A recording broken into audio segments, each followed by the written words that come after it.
What's happening, everybody? Manchester United have beat Aston Villa 2-1. Rasmus Højlund and Scott Mctominay with a late header winner.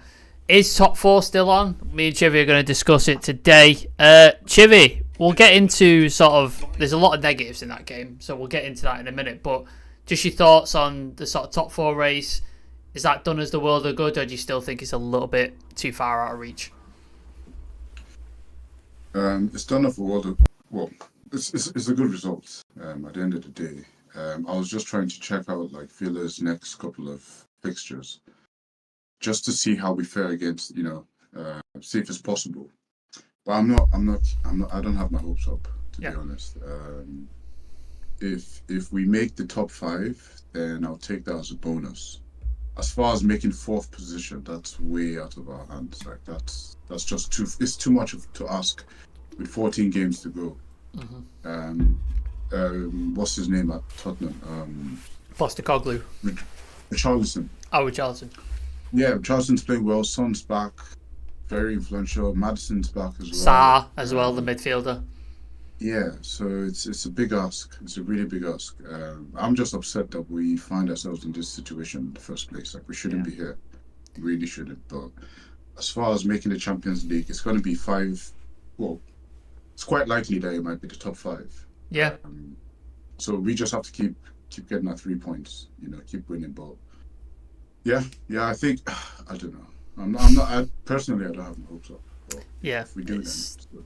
I mean, this couldn't, like I said, it can only help, can't it? Like, all you can do is win your games and then just see what happens. Yeah. But, we sort of started off fairly decently. Rasmus Højlund, we scored from a set piece, very positive. Rasmus Højlund getting the end of it, true striker sort of finish, like in the 6 yard, waiting for the flick on, Harry Maguire flick on, and the goal goes in.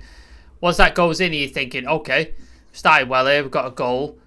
I know later on there was some problems that me and you were talking about in the group chat that developed, but when the goal went in, were you sort of like, okay, maybe we can sort of put it to him here? Yeah, because up until that point, we were playing really well. We had more touches in the opposition box. We had more corners.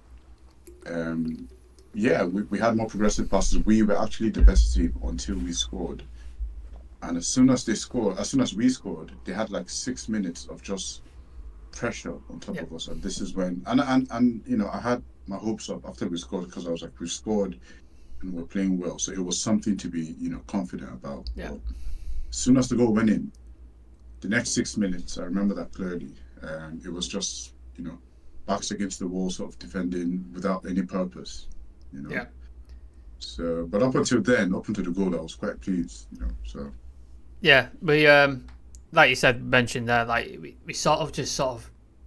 seem to do it quite a lot in games where we take our foot off the pedal completely. Like we'll score or we'll be like a couple of goals up and we'll just take our foot off the pedal and be like, oh, it's done this, and just invite teams to come on to us. Like Newport did it, West Ham did it to us, and now Villa doing it to us. And with a team like Villa, and I think if it wasn't for their quality being right off in the final third, I think they probably should have put 3 or 4 past us in that first half.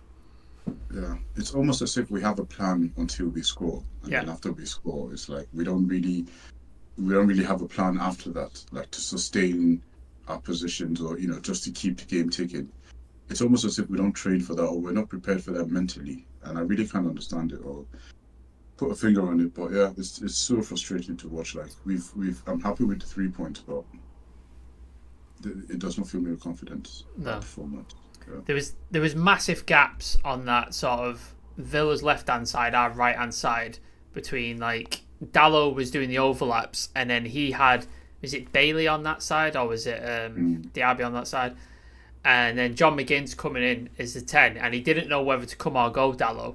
He didn't know whether to come short to fill that gap to stop the pass through to Watkins, or to go wide to stop Diaby getting in behind him, and he just seemed to be pulled from pillar to post, which was not helping him at all. And then obviously you got Maguire, who's not the most mobile defender in the centre thing, and there's a big gap to him. There just seems to be a lot of problems in between the midfield and defence. Like, can you put a finger on what's going on there? Do we just need someone like Leachy there to sort of sort that out, or is it just our defenders not knowing how to sort of defend effectively? I personally don't think it's a personnel problem. I think it's the way we're set up. because we are literally Swiss cheese. We're just full of holes, basically. This is what we are, because it doesn't matter who you have there. If they're playing in the same positions as the players that we have right now, they will still be, it will still be easy for these guys to move, to get past our midfield. It takes one pass to get past Casemiro and Kobe Mino, one pass. And that's nothing to do with them. It's the way we're set up to play, the positioning, And this is, it was just, and what really annoyed me was when you see a team like Villa be a threat from the right-hand side and the left-hand side, and they have, they move the ball forward with intent.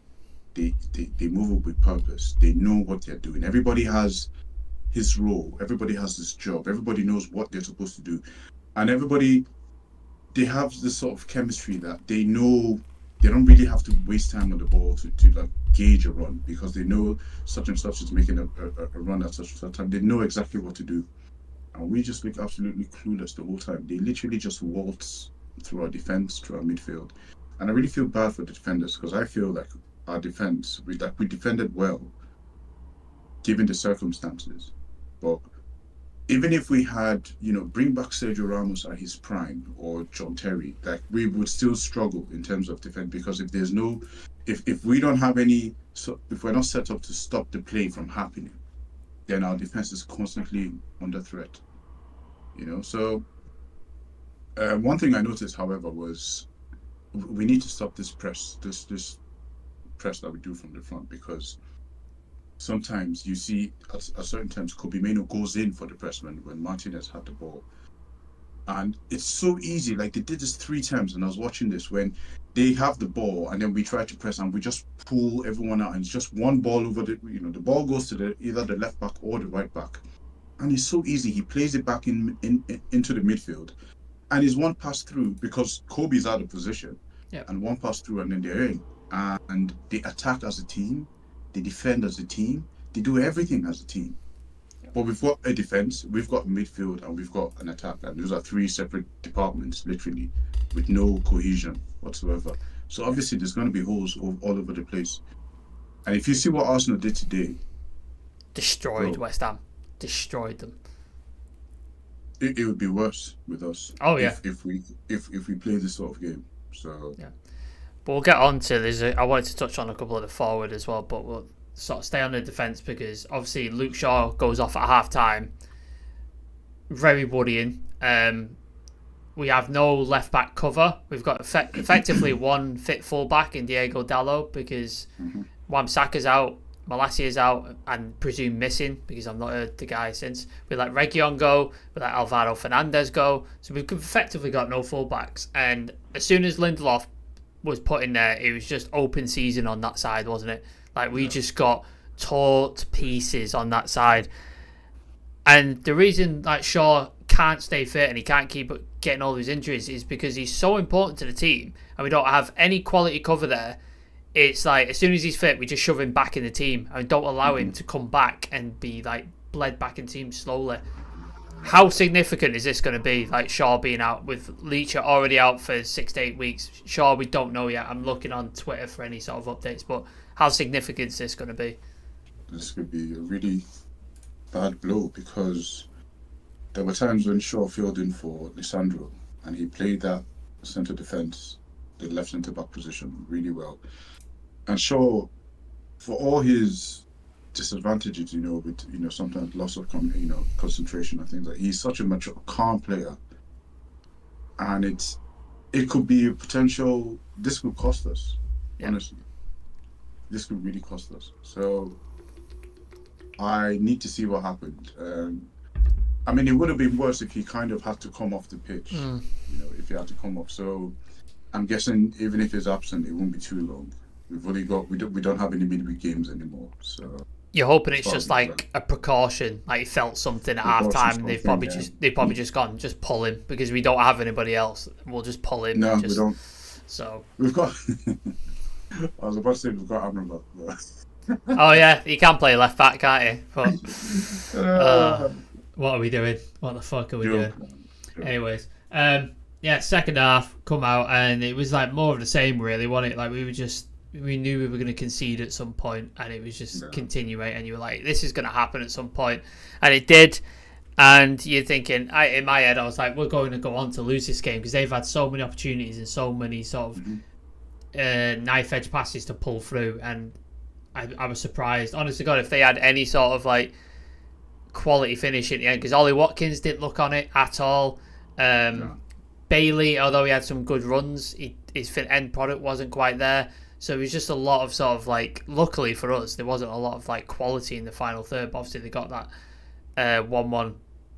And then forward wise, Garnacho and Rashford have they've gone back, they've like reverted back to what they were before the West Ham game.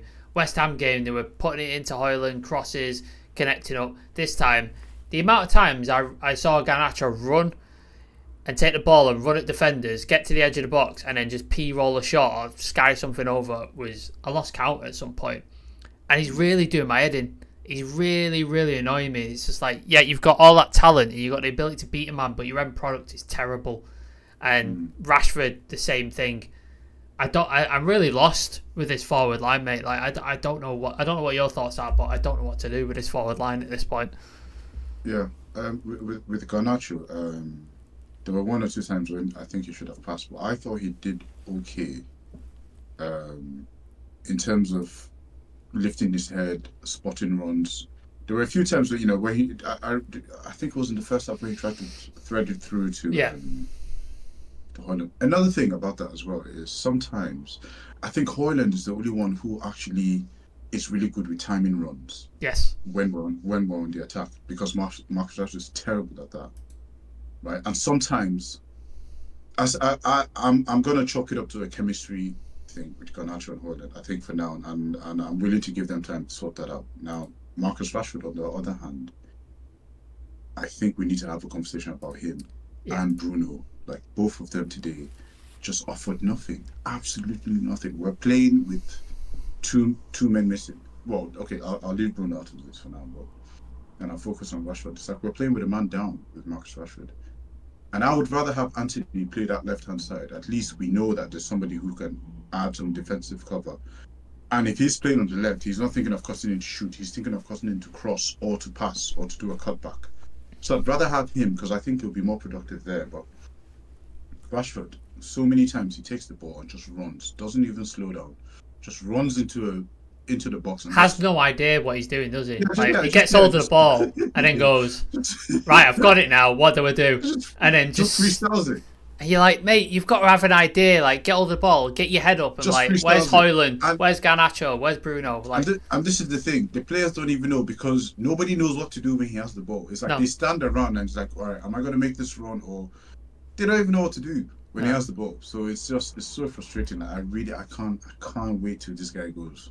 Because 9 times out of 10, what he's doing is he's getting it, he's running at a player, and then he realises he's got nowhere to go, and he either smashes it into the defender who's 2 yards away from him, or tries to do a pass which is far too late, and the defender cuts it out, and you're just like, what? Like, you did the hard bit, you beat the guy, like, you had Matty Cash on toast, like, you beat like 2 or 3 times, you're like, you've done the hard bit, now just do the simple bit of like, squared it, or like, take a shot, like, it's... I mean, we talk about standards all the time, and it seems like the standards really applies to some players, and it doesn't apply to others because they put in poor performance after poor performance after poor performance, and they keep getting picked. So where is the line? Where is the standard? Where is this? It's like an invisible line, where it's like, it only applies to some players, and then other players have to keep up with this. Have to live up to this so-called standard, which I really, it's so blurred now that I really don't understand what it is at this point, because Marcus Rashford today was just, he's 26, he's supposed to be our poster boy. It's too often, isn't it? He's doing it too often. Yeah. He's supposed to be our poster boy, he's supposed to be the one that, he's Mr. Man United. He should be captain. He should be captain by now. He should be leading by example and the captain of Man United. A Manchester-born lad, knows what the club's about, has never been anywhere else. He should be leader and a captain, and he goes missing. And there's no leadership from him. There's nothing. You look to him and he offers nothing. He might get a goal here and there, but that's not what we need you to do. Like, there's loads of people we can get to do that, but then it's just his offers no inspiration at all. Like no technical, it's just nothing. So what's the point? We're trying to beat this whole FFP thing. He's a homegrown player on big wages. In my, if we're being honest and if we're going with facts, that should be the number one person that we should be looking at selling to make some. And we know PSG is interested. We know PSG want him, and they're going to lose Kylian Mbappe. So he's a ready-made big star, ready to go. Like, it's like, if we're being honest, man. Like exactly, like these are the sort of players that we should be looking to sell. If we're being honest, not the people like not Casemiro and them, because even though Casemiro has like a big wage and all that, like you can't deny. Not going to make any money. You're not going to get any money for him. Like, you're not gonna, but he's more influential in the team. Yeah. He's more influential in the way we play right now. Like he offers way more to this team than Marcus Rashford ever does. So, but I don't want to go on the tangent. So. I'll read a couple of comments out and then we'll talk on the Scott McTominay goal. Simon Davies, I think a better way to start shooting, a lot of positives, not negatives to take from this contest. I'm a Man City fan, told you all times change. Like, the result is positive. We talked about the positive for the goal and stuff, but the performance, Simon, like... Yeah, it just offers nothing. Yeah, Dan Raj, Tottenham dropping points would have been good. Yeah, that would have been excellent, but unfortunately not. Fulnay Huggy, good evening, fellas. That was frustrating at times. Don't think we deserved that. No control in midfield, but goddamn, I'll take the 3 points. Yeah, I agree. Yeah. It's Sam. It's time to look for a new starting left back. Shaw can't seem to stay fit. I think he can stay fit, but the problem is we have no other option, so he just gets played to death. So we can't rotate him. Like, and then he's playing centre back. That's the point he's making. Yeah, but that's the point that he's making. He's saying he can't stay fit. Like Dalot has played literally almost every single forever. Game. And he stays fit. So yeah, I get the point there. Yeah. UTFR, the Flying Scotsman. We're going to touch on Scotty. Villa couldn't score in a brothel today. Yeah, they finishing was not good. Tim99, great result. Dalot was excellent. Good substitutions. It's getting too often to even become a regular thing now. UTFR, Rashford has one eye on PSG, in my opinion. I won't be bothered if he does go. I think a lot of fans are starting to turn on him, to be honest with you. Yeah. And then Jay McGogan, evening fellas. How's it going, Jay? Good to see you. Yeah, let's go. Let's talk about Scott McTominay. We've said for how long on this channel, we don't want to see Scott McTominay start. Like we don't want to see him in the starting lineup. But if you want to bring him off the bench when you need to snatch a goal, I am all about it. Like, stick him up top in a 10 or whatever, just push him up. And if you're looking for a goal and he can grab one, and he does it again, literally does it again. Like, how many times is this guy going to like save our ass coming off the bench and scoring a goal? Like, I know we disrespect him a lot for his ability and like starting, and I think he has a lot of flaws, but as an impact substitute, there's not many people on that bench that could come on and pretty much guarantee you a goal. And Scott McTominay does it. Like, what do you think on the goal for Scott McTominay? Impact sub, like we've said it, like all of us have said it. Like we prefer to see him coming off the bench to score, right? I remember I think it was like last month or so. Like I saw on Instagram, he shared a picture of him and his missus. Like his missus, like really fit, and I was like, what? How did he pull that? And then he scores. I'm like, yeah, I get it. Yeah, that's why. I was like, yeah. I was like, go on, son, go on. It gives hope for all those ugly people like myself, doesn't it? It just gives us hope. Like we can get somewhere in life. Hey, like I was like, you deserve that and 10 more. Like, with the way you've saved us this season, like yeah. So, but yeah, just to be on a more serious note, he has that goal instinct in him whenever he plays forward, and I'd love him to see him come on as an impact sub. When he starts the game and we're trying to control it, he offers nothing on the ball. Off it, in attack, yes, he does, absolutely. And I'm so, I'm just going to say this now, like, you will never hear any Scott McTominay slander from me from today ever again. He has... he's banter free, man. He has a banter free pass. I don't care. Like after today, because and I think this is an achievement that Erik ten Hag can take away from his time at Man United. The only manager to actually make this guy useful. Like we've seen, we didn't understand it when Van Gaal kept picking him, and then Jose, and then everyone, and then Oli, and then everyone, and now we see it. So yeah, if anything Ten Hag can take away from his time at Man United is like he made Scott McTominay the top goal scorer. It's ridiculous, isn't it? He's our top goal scorer. Yeah. Like ridiculous, and just continues to That's save a us. testament. That is a testament to Ten Hag's time at Man United. Well, this season, not his time, but if Scott McTominay is your go-to when you have over £200 million of attacking quality, not midfield, not defense, Yeah. a combined value of over 200 million, and that is your that's who you're going to for goals, then yeah, there's a problem with you, my friend. Yeah, there's our whole forward line. I know, like Rasmus Højlund has proven his worth because obviously that's a selection that he made. He's proven his worth. I think he's a quality striker. But then the other forwards, they're so dysfunctional. Everybody's so dysfunctional, and I don't know what the plan is, because do you rip up the entire forward line? Rasmus Højlund aside, maybe Garnacho can stay because he's still young and there's still time to sort of develop him. But Anthony, Rashford, Bruno, like you know what I mean? Like, what do you do? Like, you just tear up your entire front line, because it's getting to the point now where it's like every game you just like what's happening, and it's so frustrating. I've just seen an update from Luke Shaw. Ten Hag said precaution. He had some complaints, and we can't take any risks with him because he's had injuries in the past. So yeah, that's what it is. So I don't know how long he's going to be out for, but he said he's as a precaution. So slightly better news. Here's the theory to Marcus Rashford. Right, he came late for the Wolves game, got benched, came on and scored. Missed the Newport County game because of shenanigans. Got left out of the team, came in and scored. Yeah. So bench this prick. Yeah. Right. Use him like Scott McTominay. Bring him on as a sub. Bench him. Yeah. Yeah, bench him like because he gets really comfortable in this, knowing that he's a starter, regardless of what happens, he's always going to start.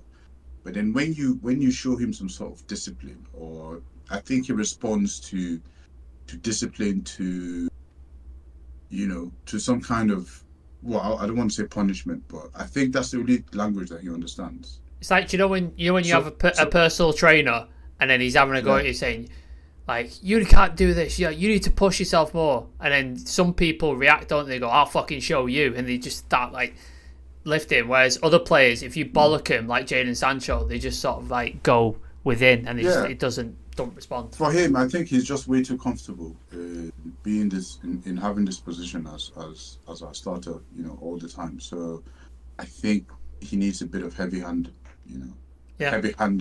treatment. And maybe just something happens. Yeah, Brian Casey deserves a new contract, 5 years, 300k a week. I think that's in reference to Scott McTominay. I'll take that, Brian. Let's have a gander. Grimaldo is the answer at left back. Scotty's the new Fellaini. Yeah, Fellaini used to do this all the time, didn't he? Bring him on every single time, get a goal. I'd love to see Grimaldo. I like him a lot. I think that Bayer Leverkusen team's going to get picked apart in it when Xabi Alonso goes. It's just going to... All their players are getting taken.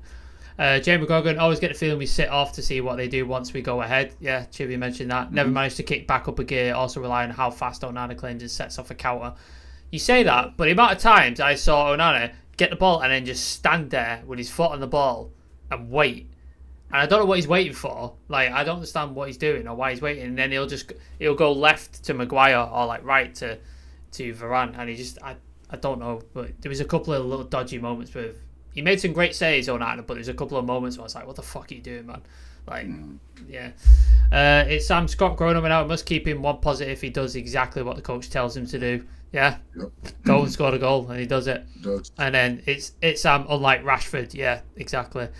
Jamie McGogan was Garnacho given a free roll. It looked like he was towards the second half, didn't he? Because he seemed to be everywhere. Yeah. He seemed to be running to the centre of the pitch and off the right. Like, he seemed to be all over the place. But could be. And then Jamie McGogan Region has had a decent start on his new loan. Yeah, did he get an assist for Brentford in the last game? Brentford. Was it Brentford? Yeah, I think he got an assist.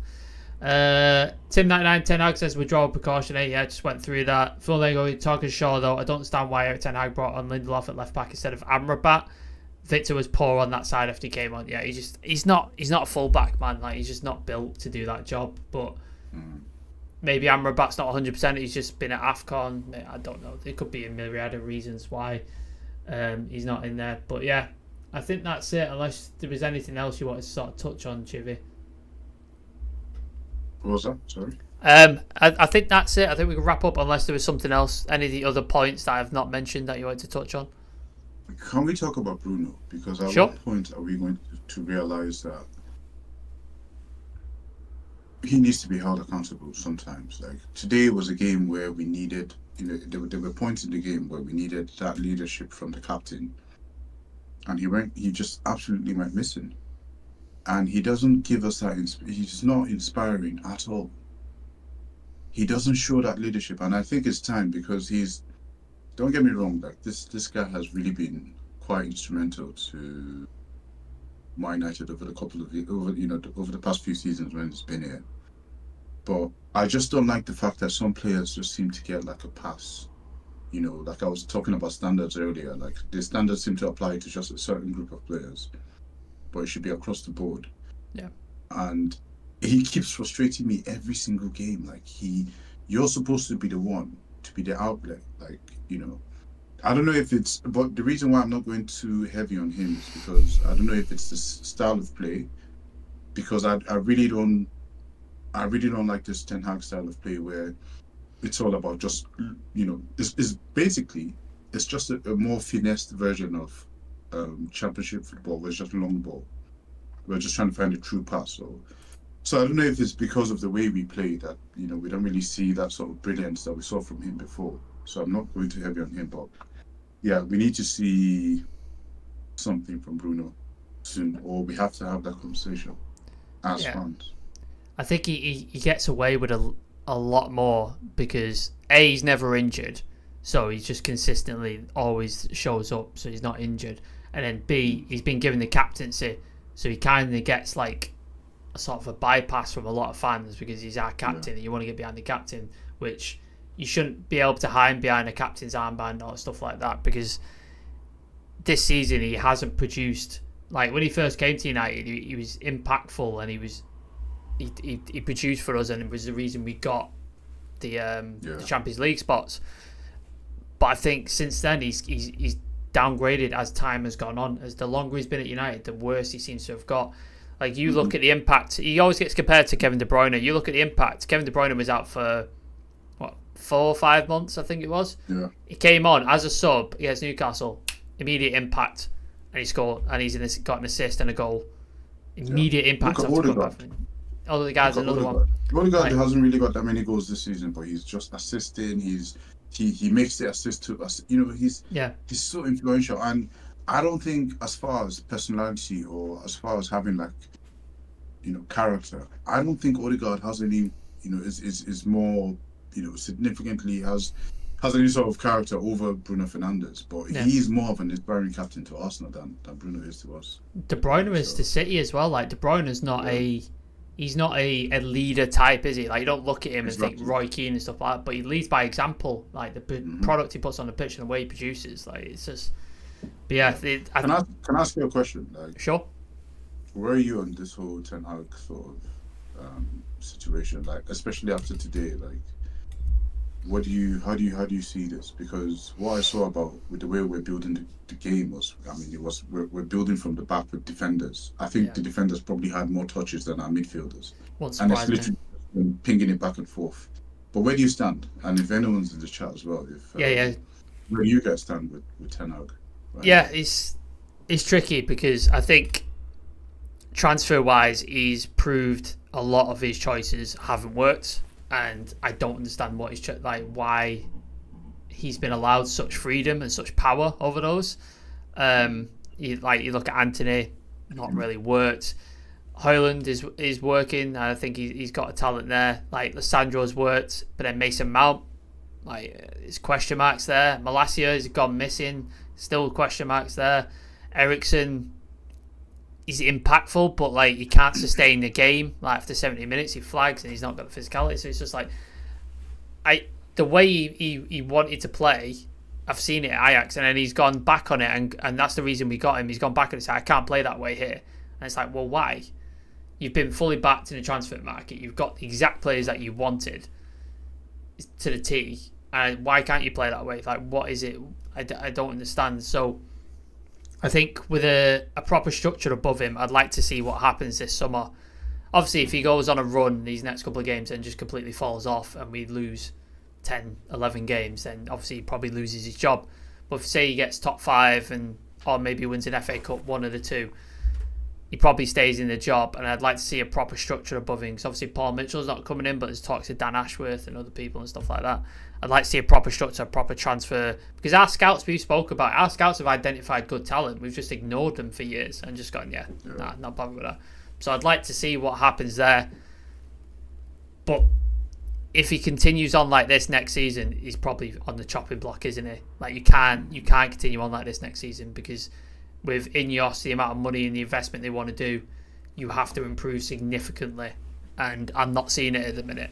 Like, I'm not seeing it game to game. So it's interesting. But yeah, I'm on the fence at the minute. I know you would like to move on, but for me, I'm a little bit on the fence. But let's have a couple of comments and then we'll get out of it. Thing with Bruno is he's always fit, always available, gives it all. Yeah, but you can say the same about Scott McTominay. But he's not good enough. That's all we need. Like, he gives it his all. Like, so he wasn't today. Maybe Ten Hag brought Mount in to replace Bruno as a 10. I don't think so. He gave him the armband, so I don't think Bruno's getting sold. Is it the armband? Even Harry lost it. Has been far better, and Bruno's dropped away. Maybe it is. Maybe it is the pressure of being captain. It's possible. Scotty has more heart for it than Rashford. It's pathetic. I agree. I want to see Amenu, Casemiro, Mount midfield play together. I don't. That just sounds awful. What? Casemiro, Kobe, and Mount midfield. I think that sounds. I'll tell you what. Today, I wouldn't. Well, I have to agree. Like, today, I wouldn't mind saying that. Like, take Bruno off for Mount, but yeah. We'll see. We'll see what happens. Full name Huggy. Honestly, I think he's okay. Some decision making, he's been very questionable. Definitely a manager who gets between 3rd and 6th ever seen, but I don't think he'll win us a title. There you go. There's the comments. A couple of comments from Ten Hag. Our set piece is very good. Defensive organisation in the first part was good. We had moments on the ball. We were calm, but once again, we changed our mindset. But for me, you must play on. You can do this at the end, but not when you dictate in the first 20 minutes. You must keep going. Yeah. And then I never think about negative situations. I'm thinking positive. We have to catch up. We are not there yet. We're in a good mood. We have to keep this process going. But there is so much space for improvement. There are many games left to play. We'll see what happens. So that is for Ten Hag after the game today.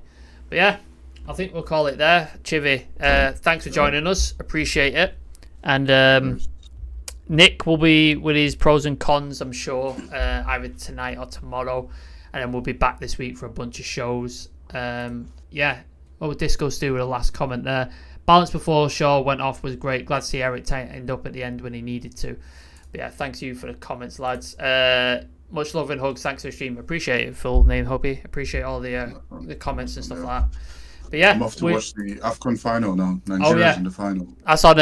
It's on in 20 minutes, isn't it? So yeah, I'm checking out as well. But yeah, appreciate all the love, guys. Appreciate all the comments and stuff. Follow, subscribe, all that good stuff if you don't already, and we'll see you tomorrow. Peace. Cheers.